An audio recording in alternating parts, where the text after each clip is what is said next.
What's going on, everybody? This is dkdynamite, and today we're going to be talking about the ultimate guide for beating Adamgrad Episode 4, which is the final raid here in Modern Warfare 2. Definitely stay tuned. But before we jump into that, be sure to hit that subscribe button down below, drop a like, and also as a reminder, be sure to show some love over to Detonated, which is a brand new news outlet I went ahead and founded to expand on the coverage you're seeing here on this channel. Got plenty of tweets going up over on Detonated's Twitter, and a ton of articles over on detonated.com. The link to the site is, of course, down below in this video's description. But as a reminder, if you need friends to beat the raid with, be sure to drop your username down below in the comments to find friends, or join my Discord server to find other players looking to grind Season 4 Reloaded. There's of course also a party finder option at the raid's menu for those who want to attempt this with randoms, but I really advise against doing so, especially for the veteran version. I do recommend bringing in either the FTAC Siege and the KV Broadside, or the KV Broadside, another weapon of your choice. The KV is definitely a must though with Dragon's Breath for a later point in the raid. Choose whatever other weapon you want, but the FTAC Siege definitely did us justice here on our veteran playthrough. I am aware the MX Guardian shotgun is probably better than the KV, but time of recording this video, I didn't have the MX Guardian unlocked. But with that being said, in order to gain access to the veteran version of the raid, you need to have beaten the episode on regular first at least once,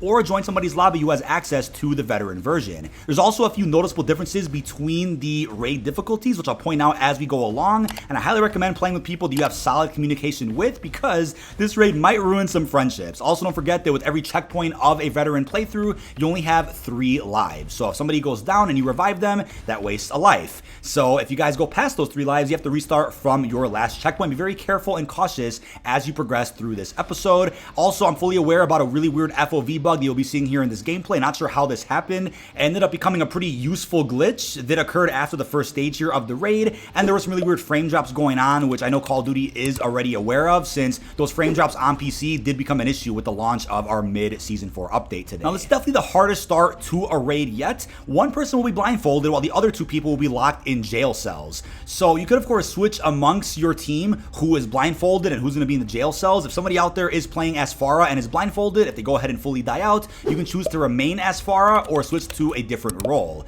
So after Hadir ends up leaving this room with his AQ soldier, one of the players that are locked in jail cells can notify Farah by tapping, I think it's L2, to let her know that the room is clear. Once that happens, Farah will then fall to the ground on that chair, and she will then get up. The goal now is for the other 2 players to utilize their cameras to tell Farah where she needs to go. This can be very, very difficult with bad communication or when playing with random, so be very careful with how you actually attempt this. Now, I was actually blindfolded in the veteran run, but for the regular run that we did, I was the one using the cameras and scrolling through, so I'll kind of switch between gameplay here, as you guys can see. So the goal here is to first have Farah make her way into this room with the laser, so just guide her or him on your team, depending on who's playing as Farah, to either move left, move right, move forward, move backwards. Don't let that laser hit you though. The goal is to wait for the laser to hit the other side of the room, and then have her jump on top of that crate, and then to the door right towards the right of this room. Then once in the goal is to dart through the room and up the stairs, while also avoiding a AQ soldier, which is also coming up the stairs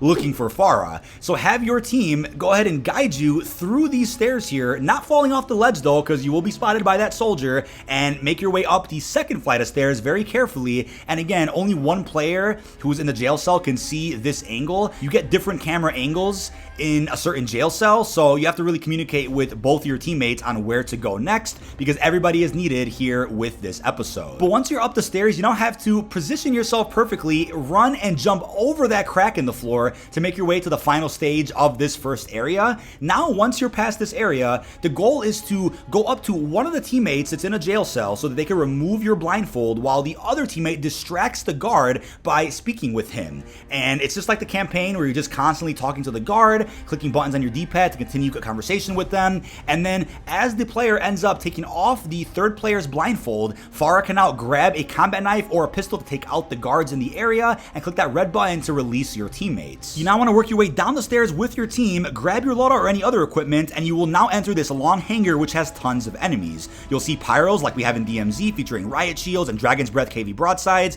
Feel free to pick up their weapons as well if you so please. Get on top of the vehicles or even behind them for cover, but watch out for proximity mines and other booby traps in between the vehicles though. On Veteran, the traps were a lot more prominent in this hangar, so be very careful and play it up as you guys need. Drop armor boxes and take cover as often as you can. There's really no rush unless you're going for a speed run of this episode. Now, once all enemies have been cleared, you want to make sure you open the door by clicking this red button, but you'll notice that one player will be locked out. You have to go to the other side of the door to click the red button that's located on that side, and you can then let the third player through into this area. Once you make it all the way through, you have to melee the wire holding the platform right here, as you can see.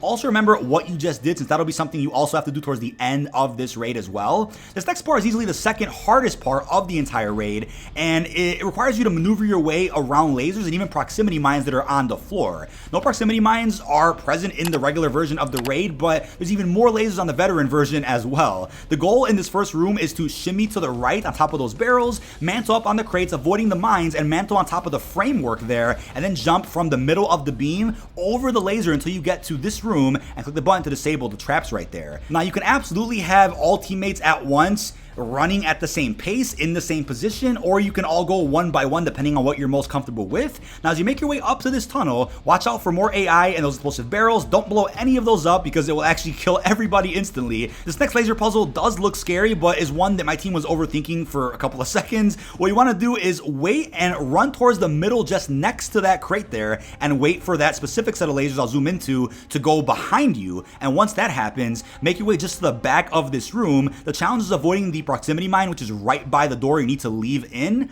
On regular, it's not there, so you could just kind of work your way around that crate into the door, but on veteran, there's a proximity mine preventing you from getting right to that door immediately. So this is easily a puzzle that you can overthink, like I said, but once everybody makes their way to this door, you can also proceed to the next laser puzzle, which is for sure the hardest, but it's also one that most people out there might be confused with upon first glance. But the trick is the pacing and trying your best to hold hands with your teammate instead of going one by one. You could of course go one by one if you're comfortable with it and you're fully familiar with how the puzzle works. You want to move at your own pace probably on a regular version, but for veteran, it's probably best to all stick together at once. You want to wait for the lasers to move to the right, as you can see, as it moves in that right direction, and then mantle on top of this beam, quickly jump to the crate, then on top of the other beam until you can mantle onto the balcony to leave this room. You gotta be quick with it though, because laser could hit you in the back as you're trying to mantle onto the beam. Make sure you time it just as we did here in the gameplay. Now you have a chance to armor up, go through the door, and disable the next set of security traps. Quite a few AI will be in the room, so again, watch out for riot shields and trophy systems. Head up to the stairs, go through the vent, and make your way all the way down into this map room, leading to another pretty difficult part of the raid, but again requires distinct communication.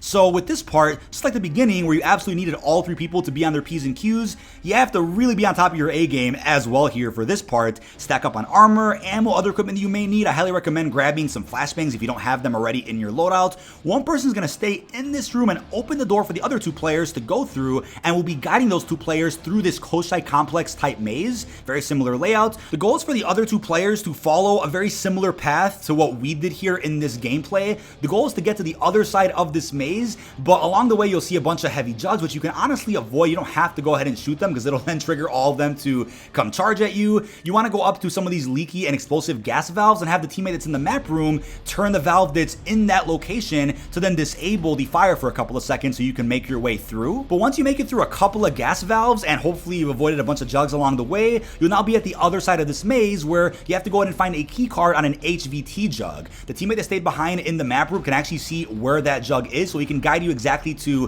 what direction that HVT jug is at. And once you go ahead and kill the HVT jug very quickly with the KV broadside, of course, you can pick up the key card, and now you have to go into one of the doors that's located along this wall. Again, your teammate in the map room can see exactly which door you have to go through, and once he points out which one you have to go through, use the key card to enter, and there will be a nuclear warhead located inside. Grab that, and you want to make your way back to where your other teammate is. Now, the warhead is just like one of the elements from Champion's Quest. You have to take turns holding it with the other teammate, though, because that element will end up damaging you along the way, and you'll get some audio quotes to actually drop it so you don't end up getting down by holding it too long. Also, watch out for the explosive gas valves. Again, having your third teammate hit his valve in that room to go ahead and disable the fire for you so you can make your way back. Again, the element does do damage to you, so you want to make sure you guys take turns holding it until you make your way back to your third teammate, and once inside, secure the warhead by placing it in the box that now goes in your inventory. And the player with the key card now needs to open the door to proceed to the next and final area. You'll then come across Hadir, and the goal is to stop the elevator. You want to rappel up, kill all the AI along the way, and make your way up every flight of stairs.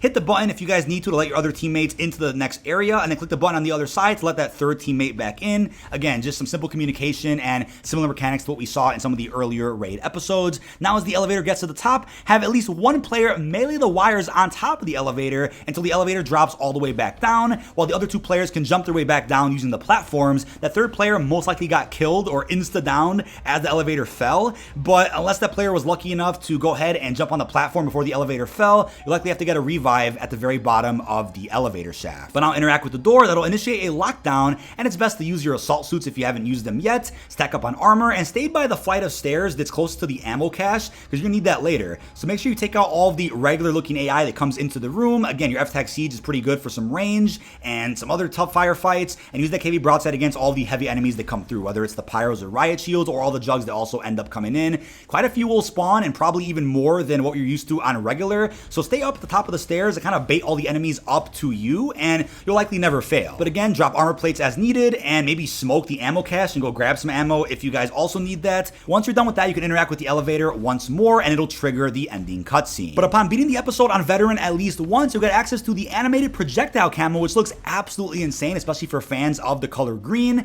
Unfortunately though, I experienced a really weird bug with this episode. Luckily, somebody from Infinity Ward was in chat, and they're probably sending it up to their higher ups to go ahead and get this resolved quickly. I didn't get any of the rewards for beating the episode, unfortunately, not even the Pharah skin, not the loading screen, the weapon charm. I do have a check mark at the menu that I beat it on veteran, but still don't have access to the camo itself. Shout out to Dalek and Lego for providing some footage of what this new mastery camo does look like. Again, if there's any bug where you guys don't get the rewards for beating the episode, I'm sure that bug will end up being resolved rather quickly. But that is about it. This has been dkdynamite. Leave your thoughts down below in the comment section. What are your thoughts on this ultimate guide for Adamgrad episode 4? How are you feeling about the animated projectile camo for beating it on veteran? What are your thoughts on raids overall? Was this a solid ending to the experience on this brand new mode we got for MW2? Let me know what you think down below. Really hope you've enjoyed, and peace out, everybody.